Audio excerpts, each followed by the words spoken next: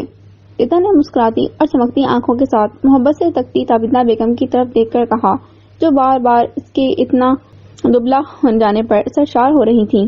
وہ آج ہی پاکستان پہنچے تھے اور گھر میں تابندہ بیگم اور ملک جہاں زیب کا استقبال انتہائی شاندار تھا، اور اب اس وقت سے تابندہ بیگم اسے اپنے کمرے میں لے کر بیٹھی تھی۔ کیوں نہ ہوں خوش، میری تو دل کی خواہش پوری کر دی اس نکمے موہت نے۔ تابندہ بیگم نے مصنوعی خفگی سے جھاڑا اور پھر محبت سے اس کے چہرے کو اپنے ہاتھوں میں لے لیا۔ وہ جانتی تھی دبلا ہونے سے زیادہ خوشی ان کو رضا کے گھر پہنچ جانے کی ہے۔ مما موہت کے لیے نہیں ہوئی اسمارٹ، میں اپنے لیے ہوئی ہوں، یہ بات ذہن سے نکال دیں۔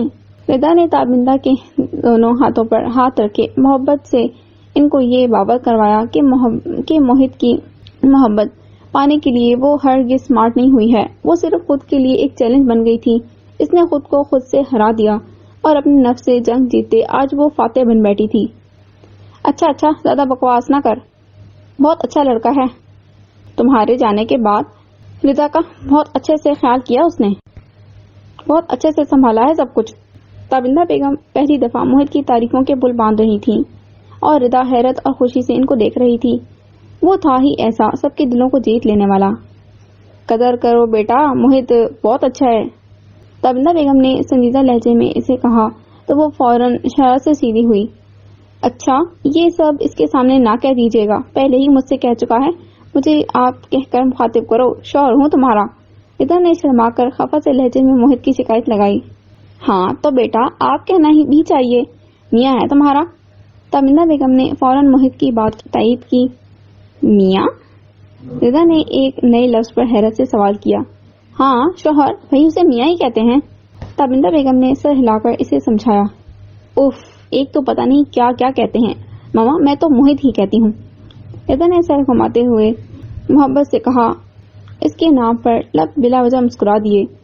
جو بھی کہندے بس دل سے کہندے نا بیٹا جی، بہت پیارا رشتہ ہے احترام اور محبت دا، ایک دوجے نو معاف کر دو، درگزر کر دو، کمپرومائز کرو۔ تابندہ بیگم آج اسے روایتی ماؤں کی طرح سمجھا رہی تھی۔ مما میں ان میں سے صرف محبت کر سکتی ہوں بس، اگر میرے ساتھ بدتمیزی سے پیش آئے گا تو میں تو اپنا غصہ دیواروں پر نہیں اتار سکتی، اسی پر اتاروں گی، ہاں معاف کر دوں گی پر بدلہ لے کر، اور کمپرومائز میں اکیلی ہی کیوں کروں، ہر جگہ کہیں وہ کرے گا کہیں میں۔ رضا نے نفی میں سر ہلاتے ہوئے اپنی تقریر جھاڑی۔ ساری باتیں ٹھیک ہیں بیٹا جی، پر 100 باتوں کی ایک بات، مرد جب غصے میں ہو چپ ساتھ رہنا اچھی بیویوں کا شیوا ہے، ہاں نخرے کرو بدلے لو، پر جب بحث بڑھنے لگے تو خاموشی اختیار کر جاؤ، اور جب شوہر کا غصہ ٹھنڈا ہو جائے پھر پیار سے روٹ کر یاد دلا دو کہ آپ نے تب غصے میں یہ الفاظ کہے تھے، وہ برے لگے مجھے۔ تابندہ بیگم نے ہاتھ کو نچاتے ہوئے محبت سے سمجھایا۔ مما جو باتیں آپ مجھے سکھا رہی ہیں یہ سب تو بابا آپ کے ساتھ کرتے ہیں جب آپ غصے میں ہوتی ہیں۔ ردا نے لب بھیجے شرارت سے بھویں نچائیں اور پھر تابندہ بیگم کے پہلو بدل لینے پر کھلکھلا دی۔ ہاں تو دونوں طرف کی بات ہے نا، اگر بیوی غصے میں آ جائے تو یہ سب شوہر کو کرنا چاہیے۔ تابندہ بیگم نے فوراً بات کا رخ بدلا، جس پر ردا ہنستے ہوئے ان کو گلے لگا چکی تھی اور اس کے کہکے کی کھنک تابندہ بیگم کو سرشار کر گئی۔ چوری سے آنکھوں کے نم کونوں کو صاف کیا۔ یہ ملک جہاں زیب کے گھر کا وسیع ڈائننگ ہال تھا، جہاں کھانے کی میز پر بیٹھے تمام نفوس محو گفتگو تھے۔ موہت نے آنکھیں اوپر اٹھائے کھانے کی میز کے گرد بیٹھے ملک جہاں زیب، مہتاب، ردا اور تابندہ بیگم کو دیکھا اور پھر گہری سانس لیتے ہوئے آگے ہوا۔ نہیں، میں متفق نہیں ردا کے فیصلے سے۔ آہستگی سے نفی میں سر ہلاتے ہوئے اپنا فیصلہ سنایا، جس پر اب سب نے چونک کر اس کی طرف دیکھا تھا۔ ردا سب کو کہہ رہی تھی کہ وہ اب ملتان جا کر اپنے سسرال میں رہے گی، موہت اور وہ ملتان کا بزنس سنبھالیں گے اور مہتاب بھا یہاں لاہور میں رہیں گے بابا کے ساتھ۔ سب ردا کے فیصلے پر تائیدی گردن ہلا رہے تھے۔ جب موہت کی نفی کرنے پر سب اب اس کی طرف حیرت سے دیکھنے پر مجبور ہوئے۔ اسے تو خوش ہونا چاہیے تھا اس فیصلے پر، وہ کیوں متفق نہیں تھا؟ سب کے ذہنوں میں ایک جیسا سوال ابھرا۔ ہم جیسے پہلے رہتے تھے ویسے ہی رہیں گے۔ مہتاب بھائی نے اتنی لگن اور محنت سے ملتان کے بزنس کو سیٹ کیا، وہاں اپنا گھر بنایا، یہ وہیں رہیں گے اور میں یہاں آپ لوگوں کے پاس لاہور میں رہوں گا۔ موہت نے بڑے وثوق سے کہہ کر سب کی طرف دیکھا۔ ردا سمیت سب اس کی طرف حیرانگی سے دیکھ رہے تھے۔ میں گھر داماد دنیا والوں کی نظر میں ہوں، لیکن میں جانتا ہوں میں بیٹا ہوں اور بیٹا ہی بن کر دکھانا ہے مجھے۔ میں انا کا غلام بن کر صرف اپنی اکڑ کی خاطر ردا کو کیوں مجبور کروں کہ وہ ملتان جا کر رہے؟ موہت نے محبت سے سامنے بیٹھی ردا کو نظروں کے احسار میں لیا، جو اب ورطہ حیرت میں موہت کو تک رہی تھی۔ وہ تو یہ سوچ رہی تھی ملتان جانے کا فیصلہ سنا کر وہ موہت کو خوش اور حیران کر دے گی، پر وہ اس پر ہر بار کی طرح بازی لے گیا تھا۔ بازی وہ لے گیا تھا پر جیت ردا گئی تھی۔ کتنی انوکھی جیت تھی! یہ سامنے بیٹھا شخص اسے دو زانوں جھکا کر بھی تخت پر بٹھا چکا تھا۔ وہ کیسے نہ اس کی محبت پر یقین کرتی، اسے کیسے نہ اس جیسے سے محبت ہو جاتی۔ نظریں اس کی بلائیں اتار رہی تھیں تو نگاہیں اس کے نقش کے بوسے لے رہی تھیں۔ تھینک یو بیٹا، ملک جہاں زیب نے لب بھیجے تشکر آمیز لہجے میں موہت کو کہا۔ تابندہ بیگم بھی اسی طرح مشکور سی اسے دیکھ رہی تھیں، جو تب سے ردا کے جانے کی خبر سے دل تھامے بیٹھی تھیں۔ بابا تھینک یو کس بات کا؟ مہتاب بھائی اگر ہمارے گھر کو ایک بیٹے کی طرح سپورٹ کر سکتے ہیں تو میں کیوں اس بات کو اپنی انا کا مسئلہ بناؤں؟ موہت نے فوراً ان کی بات کا جواب دیا، جس پر سب مسکرا دیے۔ باقی اب آپ سب ردا سے پوچھ لیں وہ مجھے اس گھر میں برداشت کر لے گی کہ نہیں۔ موہت نے سراج سے ردا کی طرف اشارہ کیا تو سب کھلکھلا کر ہنس دیے، پر وہ مصنوعی خفگی سے موہت کو گھور کر رہ گئی، جو اب شرار سے چمچ کو منہ میں دبائے مسکراتی آنکھوں اور لبوں کے ساتھ اسے دیکھ رہا تھا۔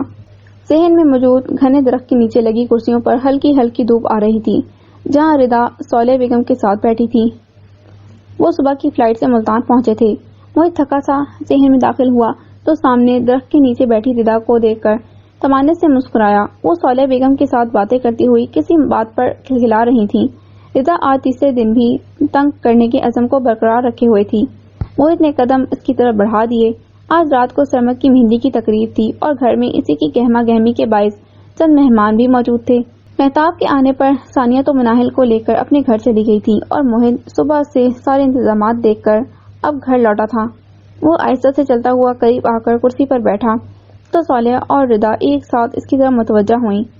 بھابھی یہ لیں چائے آپ کی۔ عقب سے آتی تانیہ کی آواز پر ردا نے گردن کو خم دیا تو وہ چائے تھامے مسکرا رہی تھی۔ ردا ملتان آتے ہی سو گئی تھی اور پھر کچھ دیر پہلے ہی اٹھ کر فریش ہونے کے بعد باہر آئی تھی۔ تانیہ اور صالح کی محبت اسے صبح سے سرشار کیے ہوئے تھی کہ وہ بھی آ گیا تھا جس کو نگاہیں صبح سے تلاش کر رہی تھیں۔ ردا نے زور سی نگاہیں موہت پر ڈالی۔ ٹی شرٹ اور جینز میں بال بکھرے وہ عام سہولیے میں بھی دل موہ لینے کی حد تک دلکش لگ رہا تھا۔ مجھے بھی پوچھ لو کہ بس اس کی خدمتیں ہی کرتے رہنا ہے، موہت نے مصنوعی خفگی سے تانیہ کو کہا، جو موہت کی بات پر اسے زبان نکال کر منہ چڑھاتے ہوئے ایک طرف چل دی۔ امی تھک گیا ہوں، بھائی کی شادی کروانی بہت مشکل ہے، اس سے اچھا میں اپنی ہی دوسری کروا لیتا، موہت نے کن اکھیوں سے ردا کی طرف دیکھتے ہوئے کہا، جو چائے کا سپ لیتے لیتے رک کر اب موہت کی طرف منہ کھولے خفگی سے گھور رہی تھی۔ شرم کر لے کچھ، صالح بیگم نے اس کے شریر سے لہجے پر ہنستے ہوئے ٹپٹا، جو ردا کے رد عمل سے محظوظ ہو رہا تھا۔ ہاں تو دیکھے نا، وہ خود آرام فرما رہے ہیں، میں صبح سے کھپ رہا ہوں انتظامات میں۔ موہت نے سر ہوا میں مار کر بچوں کی طرح شکوہ کیا۔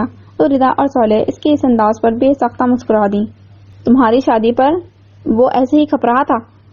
صالح بیگم نے خفگی سے پیشانی پر بل ڈالے محیط سے کہا اور پھر ردا کے آگے پڑے لوازمات کو ویسے ہی دھرے دیکھ کر ردا کی طرف متوجہ ہوئی۔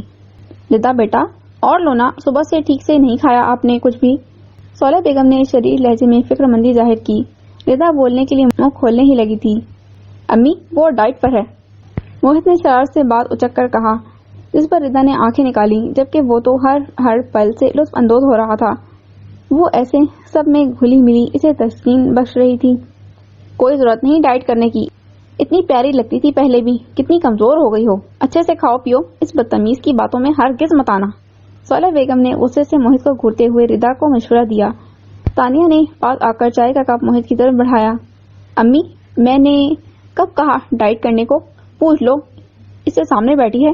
محیط نے تانیہ کے ہاتھ سے چائے کا کپ پکڑتے ہوئے ردا کی طرف اشارہ کیا جو گلال ہوتے گالوں سمیت بیٹھی تھی۔ پتا ہے مجھے تیرا سارا، کتنا تنگ کیا ہے تو نے میری بہو کو۔ صالح بیگم نے غصے سے محیط کو جھاڑا تو ردا نے خوش ہو کر اس بات میں سر ہلایا اور پھر تانیہ کے بلانے پر صالح بیگم وہاں سے اٹھ کر کچن کی طرف چل دی۔ ابھی کہاں کیا ہے تنگ تو ابھی کرنا ہے۔ محیط نے چائے کا سپ لیتے ہوئے معنی خیز جملہ اچھالا جو صرف ردا کو سنائی دے کر اس کے گال کو گلال کر گیا۔ وہ بمشکل اپنی مسکراہٹ کو دبا کر رہ گئی۔ محیط نے پاؤں آگے کیے، اس کے پاؤں پر اپنے پاؤں سے ضرب لگائی تو وہ کونی کرسی پر ٹکائے بیٹھی تھی، ہل کر رہ گئی۔ چائے بمشکل چھلکنے سے بچی۔ کیا ہے؟ مسکراہٹ دبائے خفگی سے محیط کا گھورا۔ کچھ نہیں، کیا اب ایسے بھی نہیں کر سکتا؟ محیط نے پھر سے پاؤں پر ضرب لگائی۔ ردا نے بمشکل چائے کے کپ کو سنبھالا۔ مت کریں، اب کیا تو چائے پھینک دوں گی گرم گرم۔ ردا نے گھورتے ہوئے دھمکی دی جبکہ لب مسلسل مسکراہٹ دبا رہے تھے اور دھڑکنیں اس کی آنکھوں کے وار سہ رہی تھیں۔ میرے پاس بھی کپ ہے سمجھی؟ محیط نے اپنے ہاتھ میں پکڑا کپ اوپر کرتے ہوئے دھمکی دی۔ سزا ختم کرو اب بس۔ محیط نے پھر سے پاؤں پر ضرب لگاتے ہوئے روب سے حکم دیا، محبت سے اس کے سراپے کو آنکھوں سے دل میں اتارتا۔ کیوں ختم کروں بھئی، ابھی تو 4 ماہ دینی ہے سزا۔ ردا نے گردن کو اکڑاتے ہوئے مصنوعی روب میں ہی جواب دیا۔ دماغ ٹھیک ہے تمہارا؟ محیط ایک دم سے آگے ہوا، پیشانی پر فکر مندی کے شکن تھے۔ اب دوری کہاں برداشت تھی اور وہ تھی کہ بدلہ ختم کرنے پر آ ہی نہیں رہی تھی۔ جی بالکل ٹھیک ہے میرا دماغ، اب آپ کا کرنا ہے ٹھیک۔ ردا نے لاٹ سے شریر لہجے میں جواب دیا۔ مطلب تم سیدھے طریقے سے نہیں ماننے والی ہو؟ محیط نے مصنوعی غصے سے گھورا اور پھر زور سے پاؤں پر ایک اور ضرب لگائی۔ نہیں مت کریں بھائی، ایسے ماروں گی میں۔ ردا نے چڑھ کر مسکراہٹ دباتے ہوئے گھورتے ہوئے روکا جو بار بار پاؤں پر پاؤں مار رہا تھا۔ مارو نا، کچھ تو کرو۔ محیط نے بچوں جیسی صورت بنائے بیچارگی سے التجا کی۔ ردا اچانک امڑ آنے والی ہنسی کو روک نہیں پائی۔ اچھا تو پھر کچھ بھی چلے گا؟ ردا نے شرارت سے بھویں چڑھائیں۔ ہاں کچھ بھی، محیط نے محبت سے جواب دیا اور پھر اس کے کپ میں پکڑے ہاتھ کی طرف دیکھتے ہوئے اپنا کپ بھی کچھ اس انداز میں سیدھا کیا کہ اگر چائے پھینکو گی تو میں بھی پھینک دوں گا۔ ردا نے چائے کا کپ میز پر رکھا۔ محیط مسکرایا۔ یہ لیں پھر۔ ردا نے یک پانی سے بھرا جگ اٹھا کر محیط پر اچھال دیا۔ پانی چھپاک کی آواز کے ساتھ محیط کو بھگو گیا اور ردا برق رفتاری سے ایک پل بھی وہاں رکے بنا وہاں سے بھاگی۔ اب تم نہیں بچو گی میرے ہاتھ سے۔ محیط ایک جھٹکے سے اٹھا، شرٹ بال منہ سب سے پانی ٹپک رہا تھا۔ گلاسز اتارے اور مسکراتے ہوئے مڑا جہاں وہ زبان نکال کر منہ چڑھاتے ہوئے اب کچن میں جا رہی تھی۔ شادی ہال میں جگمگاتی روشنیاں اور چمکتے دمکتے چہرے والے لوگ گول میزوں کے گرد کرسیوں پر براجمان تھے۔ سفید، سرخ اور گلابی پھولوں سے سجی دیوار کے بالکل آگے بنے سیاہ گول اسٹیج پر سرمد اور عرفہ بیٹھے مسکرا رہے تھے۔ آج ولیمے کی تقریب تھی اور عرفہ پیچ اور زنک ملاپ کے جوڑے میں سیاہ پینٹ کوٹ میں ملبوس سرمد کے پہلو میں بیٹھی جچ رہی تھی۔ سب کے چہروں پر مسکراہٹ تھی، طمانت تھی۔ Hello hello testing 1 2 3۔ پورے ہال میں ایک دم سے آواز گونجی تو سب حیران سے رہ گئے۔ ردا جو سرخ رنگ کے جوڑے میں کھل رہی تھی فوراً محیط کی آواز پر لیزے سے بات کرتے ہوئے حیرت سے ماتھے پر بل ڈالے پلٹی۔ سب کی توجہ چاہیے، تھوڑی دیر پلیز۔ وہ مسکراتا ہوا ایک طرف سے نکل کر اسٹیج کی طرف بڑھا۔ سیاہ کوٹ کے نیچے سفید شرٹ پر سیاہ ٹائی لگائے، بالوں کو بڑے انداز سے آگے سے ہلکا سا اٹھائے، وہ اپنے دلکش انداز میں مائک ہاتھ میں تھامے مسکراتا ہوا اب بالکل اسٹیج کے سامنے آ گیا تھا۔ سب کی آنکھیں اس پر مرکوز تھیں۔ جی تو ایوری ون، یہ سامنے اسٹیج پر بیٹھا شخص جو آج اپنا سارا کھڑوس پن بالائے طاق رکھے پوری طرح ماتھے کھلائے اپنی حسین اور جمیل بیوی کو بار بار تاڑ رہا ہے، یہ میرا بھائی ہے۔ موہت نے سینے پر ہاتھ رکھے تھوڑا سا جھکتے ہوئے سرمد کا تعارف کروایا۔ سب لوگ ایک دم سے ہنس پڑے۔ عرفہ جھیپ گئی جبکہ سرمد گڑبڑا کر سیدھا ہوا کیونکہ وہ واقعی ہی بار بار عرفہ کو ہی دیکھ رہا تھا۔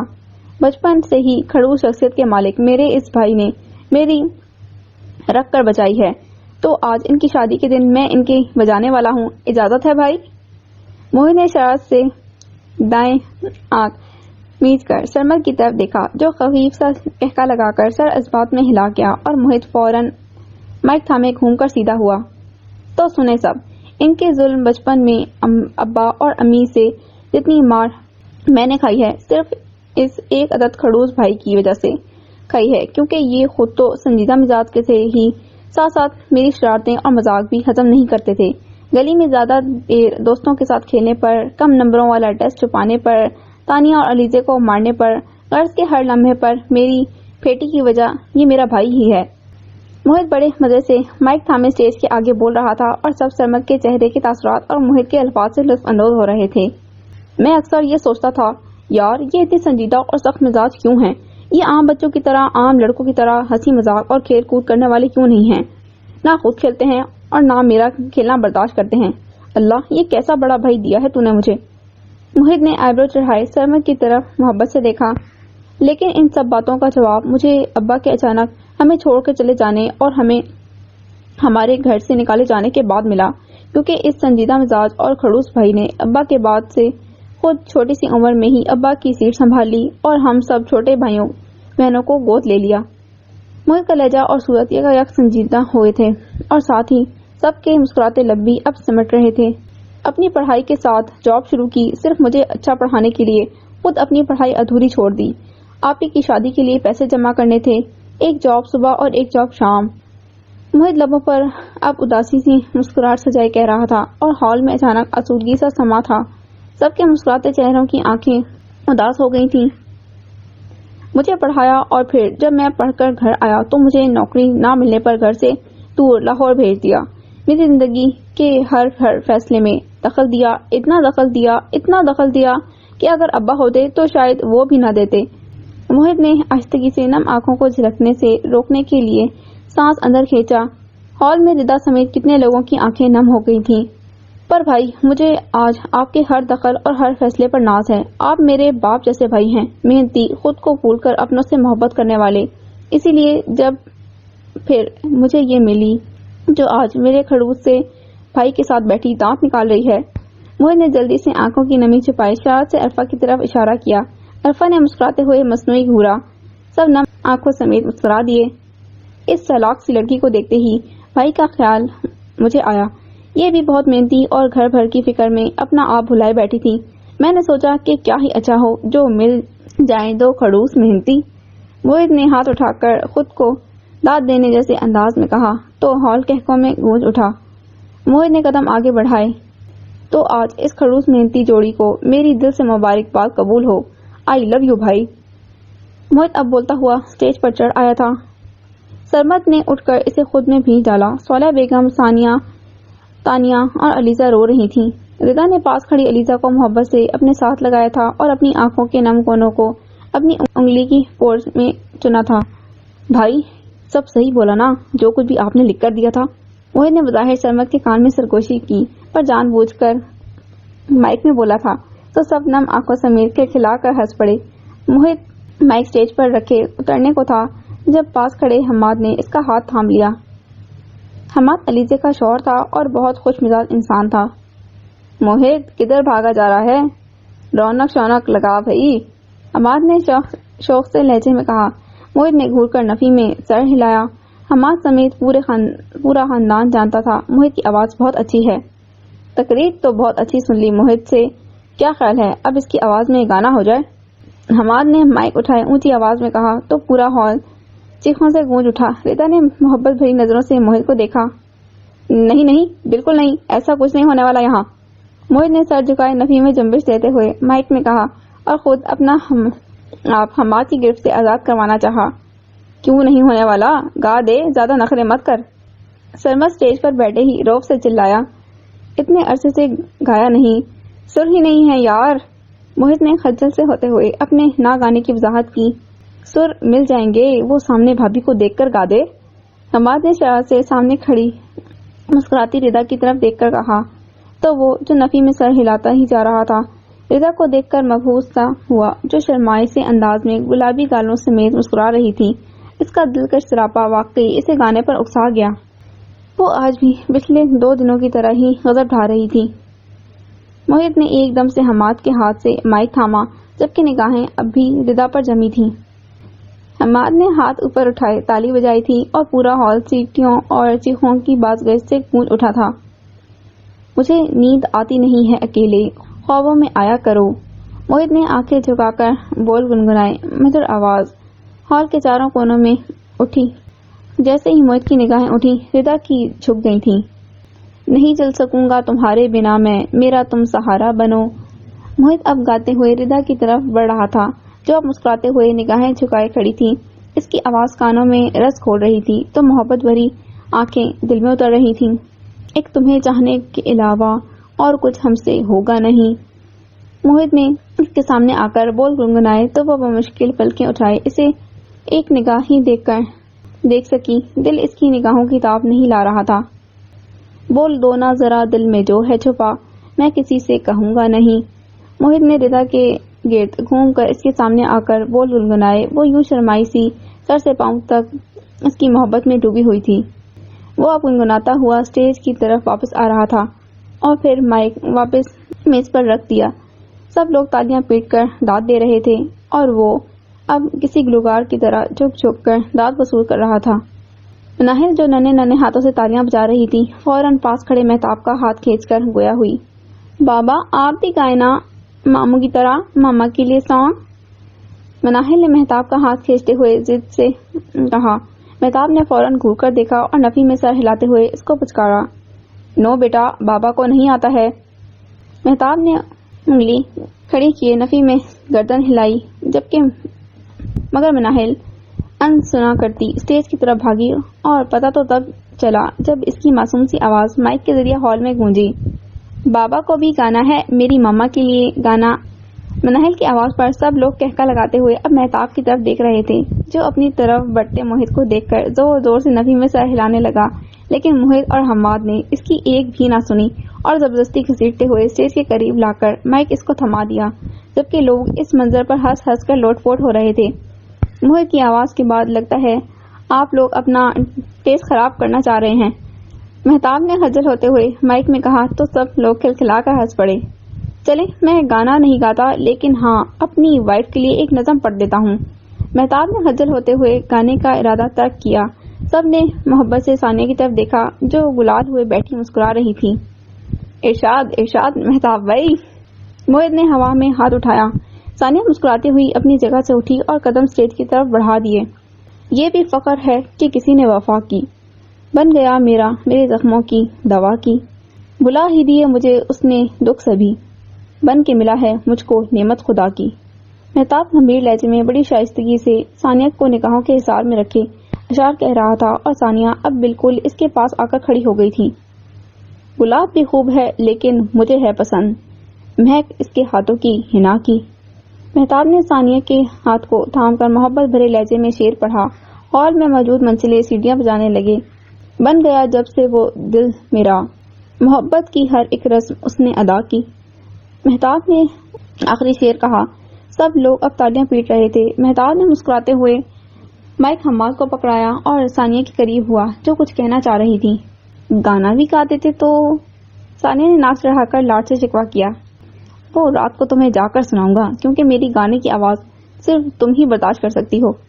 مہتاب نے مسکراہٹ دبا کر شرارت سے اس کے کان میں سرگوشی کی تو وہ بھی ہنس پڑی اور پھر مہتاب کا ہاتھ تھامے آگے بڑھ گئی۔ ردا نے حیرت سے کار کی کھڑکی سے باہر دیکھا اور پھر ایک نظر اپنے سامنے بیٹھے موہت کی طرف جو بڑے انہماک سے گاڑی کے اسٹیئرنگ پر ہاتھ جمائے ڈرائیو کر رہا تھا۔ گاڑی میں امیجن ڈریگن کا بلیور گونج رہا تھا جس پر موہت کی انگلیاں اسٹیئرنگ پر ٹپا رہی تھیں۔ وہ ولیمے کی تقریب کے بعد شادی ہال سے نکلے تھے اور موہت باقی سب گاڑیوں سے الگ ہو کر اب سنسان سی سڑک پر گاڑی دوڑا رہا تھا، اور راستہ اتنا لمبا ہو چکا تھا جس سے ردا بخوبی اندازہ لگا چکی تھی کہ وہ گھر تو ہرگز نہیں جا رہے۔ ہم کہاں جا رہے ہیں موہت؟ ردا نے حیرانگی سے بہمے سکیڑے سوال کیا۔ کانوں میں بھاری جھمکے کار کی رفتار پر ہلکے ہلکے ہلتے ہوئے سفید گردن سے ٹکرا رہے تھے، چمکتی آنکھوں میں حیرت تھی۔ کیوں بتاؤں؟ موہت نے لبوں کو آپس میں ملائے مگن سے انداز میں ردا کی طرف دیکھے بنا کہا، اور پھر اونچی آواز میں گانے کے ساتھ سر ملائے۔ کیا مطلب؟ یہ گھر کا راستہ تو نہیں لگ رہا، بتا کیوں نہیں رہے کہاں جا رہے ہیں ہم؟ ردا نے ہاتھ اٹھائے سامنے اشارہ کرتے ہوئے پوچھا۔ آنکھوں میں حیرت اب بھی قائم تھی۔ رات کے 12 بج رہے تھے اور یہ سڑک تھی بھی سنسان اور شہر سے دور کا علاقہ لگ رہا تھا۔ ہاں، گھر نہیں جا رہے؟ تمہیں بدلہ بدلہ کھیلنے کا بہت شوق ہے نا؟ تو مجھے یاد آیا میرا ایک بہت پرانا بدلہ تو رہتا ہے ابھی، کیوں نہ ابھی نئے بدلے کے ساتھ جوڑ لیا جائے؟ موہت نے اسٹیئرنگ موڑتے ہوئے شرارت سے ردا کی طرف دیکھتے ہوئے کہا۔ کیسا بدلہ؟ ردا کی پیشانی پر تجسس کی لکیریں ابھری۔ موہت نے پھر شرارت سے دیکھ کر جواباً کہکا لگایا، جانم اغوا کر رہا ہوں تمہیں، تو تم تو 3 دن سے مہمانوں کی آڑ لے کر مجھ سے بچ رہی ہو نا، آج بتاؤں گا تمہیں۔ موہت نے شریر سے لہجے میں کہتے ہوئے دانت پیس کر مصنوعی سر کو زور سے ہوا میں مارا، اور وہ اب موہت کی بات پر منہ کھولے آنکھوں کو حد درجہ سکوڑ چکی تھی۔ گاڑی کسی فارم ہاؤس ٹائپ جگہ پر رکی تھی جہاں دونوں اطراف میں وسیع درختوں سے ڈھکے باغ تھے۔ موہت گاڑی روکنے کے بعد اب گھوم کر اس کی طرف دروازہ کھولے کھڑا تھا۔ اترو نیچے۔ موہت نے ہاتھ اس کی طرف بڑھایا۔ یہ اس کے دوست کا فارم ہاؤس تھا۔ یہ غلط بات ہے، گھر والے پریشان ہو رہے ہوں گے موہت، ردا نے خفگی سے کہتے ہوئے ہاتھ پیچھے باندھ لیے۔ نہیں ہوتے، پتا ہے سب کو تم اپنے مزاجی خدا کے ساتھ ہو، اٹھو گی اب کے اٹھا کے لے کے جاؤں اس دن کی طرح۔ موہت نے شرارت سے دونوں ہاتھ آگے بڑھائے تو وہ فوراً اس کے ہاتھ پر چپت لگاتے ہوئے اٹھ کھڑی ہوئی اور پھر موہت کے ساتھ قدم ملاتی ہوئی چل دی۔ کس کا گھر ہے؟ ردا نے گردن ارد گرد گھماتے ہوئے سوال کیا۔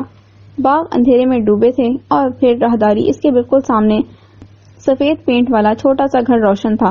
تمہارے دوست کے جتنا بڑا فارم ہاؤس تو نہیں ہے، پر میرا بھی ایک دوست سیپڑ ہے جس کے پاس فارم ہاؤس ہے، موہت نے شرارت سے اس کے کان کے قریب ہوتے ہوئے کہا، اور پھر آگے بڑھ کر داخلی دروازے کا لاک چابی سے کھولا۔ یہ سفید رنگ کا لکڑی کا خوبصورت دروازہ تھا۔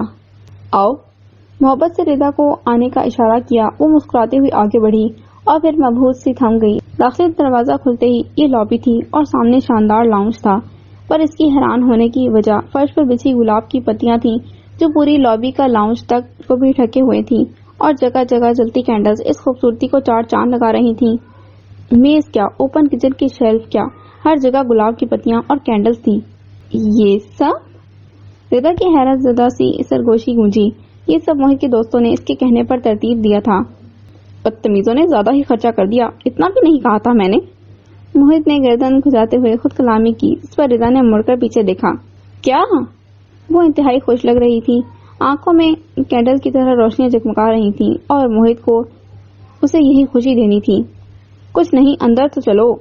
موہت نے اس کا ہاتھ تھاما اور اب اسے لے کر اندر داخل ہو چکا تھا، اور وہ یوں ہی خوابوں کی سچائی پر حیرت زدہ سی اس کے ساتھ لاؤنج سے ملحقہ کمرے میں آ گئی تھی جہاں پورا کمرہ انتہائی خوبصورتی سے سجا ہوا تھا۔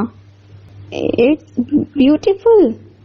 ردا حیران سی ستائشی نگاہیں ادھر ارد گرد گھماتی تعریف کر رہی تھی، اور موہت اس سارے دلکش منظر کو چھوڑ کر اس کے دلکش سراپے کو نگاہوں میں سمائے آگے بڑھا۔ سرخ فراق میں بال سیدھے کمر پر پھیلائے، چمکتی رنگت کے ساتھ وہ ہوشربا لگ رہی تھی۔ چلو، بہت تعریف کر لی، اب ذرا فیلنگ لے آؤ، اغوا ہوئی ہو تم، شرارت سے باز آ کر تھوڑا سا جھکتے ہوئے کہا، اور وہ جو مگن کمرے میں ادھر ادھر دیکھ رہی تھی موہت کے لہجے اور آنکھوں کے مخمور پن کو دیکھ کر جھینپ گئی۔ کیا مطلب؟ مسکراہٹ چھپاتے ہوئے دھڑکتے دل سے سمٹتے ہوئے پوچھا۔ ریڑھ کی ہڈی کی سنسناہٹ اپنا رنگ چہرے پر بکھیر رہی تھی۔ مطلب یہ کہ یاد ہے نا سب کیسے باندھا ہوا تھا مجھے رسیوں سے؟ موہت ہنوز مخمور نگاہوں سے دیکھتا ہوا آگے بڑھ رہا تھا۔ تو کیا اب آپ اسی طرح باندھیں گے مجھے؟ ردا نے قدم پیچھے کرتے ہوئے شرارت اور لاڈ سے پوچھا۔ وہ جتنے قدم آگے بڑھا رہا تھا اس شرارت سے مسکراتی پیچھے جا رہی تھی. نہیں تو موہت نے مسکراہٹ سچائے محمود سے لہجے میں کہا. قدم مزید آگے بڑھائے. پھر؟ ردا نے لڑکتے دل کے ساتھ سوال کیا اور اپنے بچاؤ کے لیے ارد گرد نگاہ دوڑائی. میں تو اپنے انداز میں بدلا لوں گا اور آج ایک نہیں سنوں گا. موہت کی آنکھوں اور چہرے کے بدلتے زاویے دیکھ کر وہ سمٹ کر رہ گئی. پھر ایک دم سے اپنی جگہ سے بھاگی اور ایک طرف لگی میز پر پڑے گلدان نما سجاوٹی پیس کو اٹھایا. اچھا تو لے کر دکھائیں بدلا پھر. شرارت سے گلدان کو اوپر کرتے ہوئے کہا. یہ کیا بدتمیز ہے، رکھو اس کو نیچے. موہت جو پوری طرح خمار میں ڈوبا ہوا تھا اس کی حیرت پر گڑبڑا کر کہا. آپ ہاتھ تو لگائیں ذرا. موہت نے مسکراہٹ دبائی شرارت سے کہا. موہت نے گھور کر دیکھا پھر ہنس دیا. اچھا کیا لگتا ہے بچہ ہوگی مجھ سے، پھول ہے تمہاری.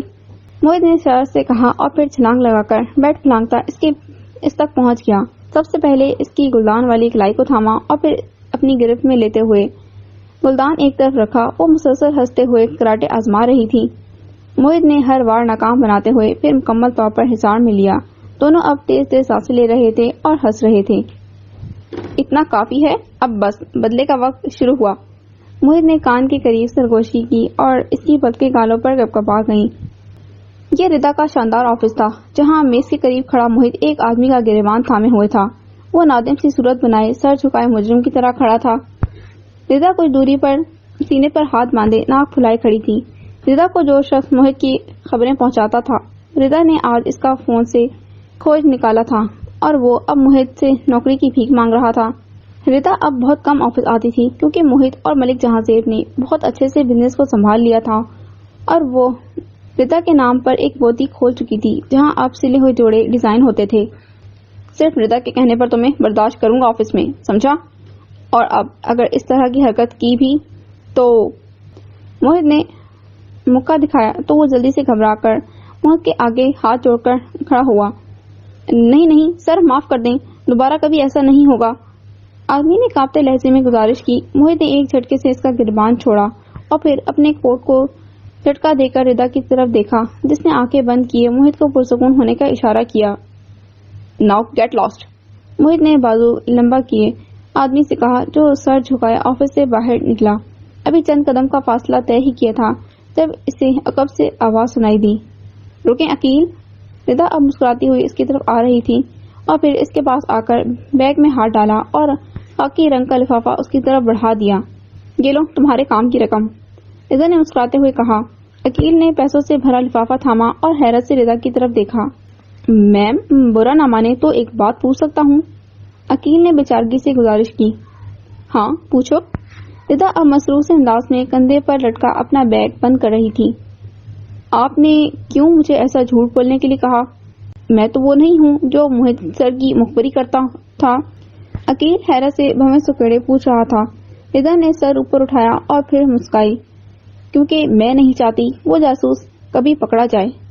ردا شرارت سے دائیں آنکھ کا کونا دباتی اور عقیل کے کھلے منہ سے بے نیازی برتتی سن گلاسز چڑھا کر آگے بڑھی. لبوں پر گہری مسکراہٹ تھی. موہت نے کوک کا سپ لیا اور پاس بیٹھی ردا کی طرف دیکھا جو کھانے میں مگن تھی اور اب تیسری دفعہ پلیٹ بھر رہی تھی. وہ آج کھانا کھانے باہر آئے ہوئے تھے. واہ ردا، ردا اس کو دیکھو کتنی اسمارٹ ہے. موہت نے ردا کے قریب ہو کر اسے ٹھوکا. ردا نے چہرے کو اوپر اٹھایا. سامنے ایک لڑکی کھڑی تھی، دبلی پتلی خوبصورت. ہاں اور یار بال تو دیکھو کتنے پیارے ہیں. ردا نے بھی پرشوق نگاہیں جمائے تعریف میں موہت کا ساتھ دیا. موہت نے گھور کر ردا کی طرف دیکھا. شرم تو نہیں آتی؟ مجال ہے جو اثر ہو تمہیں. بجائے جلنے کے میرا ساتھ دے رہی ہو لڑکی کو تاڑنے میں. موہت نے خفگی سے کہا. وہ اس لیے کہ مجھے پتا ہے آپ مجھے پمپ کر رہے ہیں کہ میں ڈائٹ شروع کر دوں جو میں ابھی بالکل بھی نہیں کرنا چاہتی. اشال کے بعد بھی تو ہو گئی تھی نا تم اسمارٹ. اب اذان بھی تو 2 سال کا ہو گیا ہے. ردا نے خفا سی صورت بنائے ہوئے سر مارا جس پر موہت گھور کر رہ گیا. وہ اب پھر کھانے میں مگن ہو چکی تھی. اچھا اب ایسے طنز سے دیکھنا چھوڑیں اور یہ دیکھیں اشال اور اذان زیادہ دور جا رہے ہیں. اٹھیں بچے سنبھالیں. ردا نے موہت کے کندھے کو ہلاتے ہوئے کہا.